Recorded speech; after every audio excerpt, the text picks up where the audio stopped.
கொடுக்குறாங்க. ஒரு கோடியே 14 லட்சம் ரூபாய் வந்திருக்குது. 4 பேர் மட்டும் பிரிச்சு எடுத்துக்கிறாங்க. 3 கவுன்சிலரே, சேர்மன், துணை சேர்மன் 3 பேருக்கு பங்கு போயிருக்குது. கேட்டா பணம் வரல. பணம் வரலன்றதுக்கு எங்களுக்கு ஆதாரம் காமிங்க. வந்த பணத்துக்கு எங்களுக்கு ஆதாரம் காமிங்க.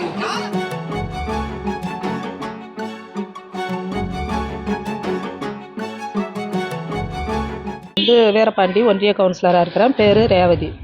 2 வருஷமாகவே எங்களுக்கு எந்த நிதியும் கொடுக்கறது கிடையாது, எந்த ஒர்க்கும் வைக்கிறது கிடையாது. எங்கள் சப்ஜெக்ட் எங்களுக்கு கொடுக்கக்கூடிய லெட்டரில் கூட அந்த சப்ஜெக்டில் கூட யாருக்கு என்ன ஒர்க்கு வைக்கிறன்றது காமிக்கிறது இல்லை.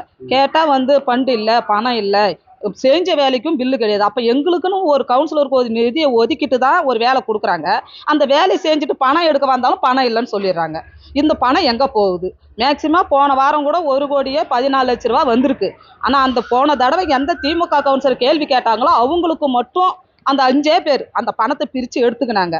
நாங்கள் ஒவ்வொரு மீட்டிங்கிலும் பிரச்சனை பண்ணாலும் நிருபரையும் விடுறதில்ல, அவங்களுக்கு கேள்வி கேட்கவும் விடுறதில்ல, நாங்கள் கேள்வி கேட்கவும் விடுறது கிடையாது. தரோன்னு ஒரு மேக்சிமம் ஒரு வீடு கூட எங்கள் கையால் வாங்கி எங்கள் மக்களுக்கு கொடுக்க முடியல சார். நாங்கள் ஓட்டு போட்ட மக்களுக்கு நாங்கள் என்ன பதில் சொல்கிறது?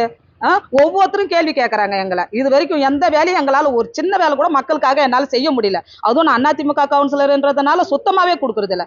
எங்களை சேர்ந்த திமுக கவுன்சிலர் ஒரு சிலருக்கும் எந்த ஒர்க்கும் கொடுக்கறது கிடையாது. அப்போ எதுக்கு இந்த நிர்வாகம் சேர்மனை கேட்டால் நீங்கள் பிரச்சனை பண்ணுங்கன்னா நாங்கள் எதுக்கு ஒரு சேர்மனை தேர்ந்தெடுக்கிறோம்? நீங்கள் தானே கலெக்டர் ஆஃபீஸில் இதை பற்றி பேசணும். எங்கள் பிளாக்குக்கு ஒதுக்கப்பட்ட நிதி எங்க? நான் கேட்குற மெயின் கொஸ்டின் அதுதான்.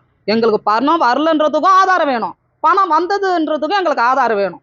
இல்லைன்னா இனி வர கூட்டங்களையும் நாங்கள் புறக்கணிப்போம் தான். ட்ரெண்டை ஃப்ரெண்ட் ஆக்கிக்கோங்க. தந்தி டிவியின் சப்ஸ்கிரைபர்ஸ் அண்ட் ஃபாலோவர்ஸ் குடும்பத்தில் நீங்களும் இணையுங்க.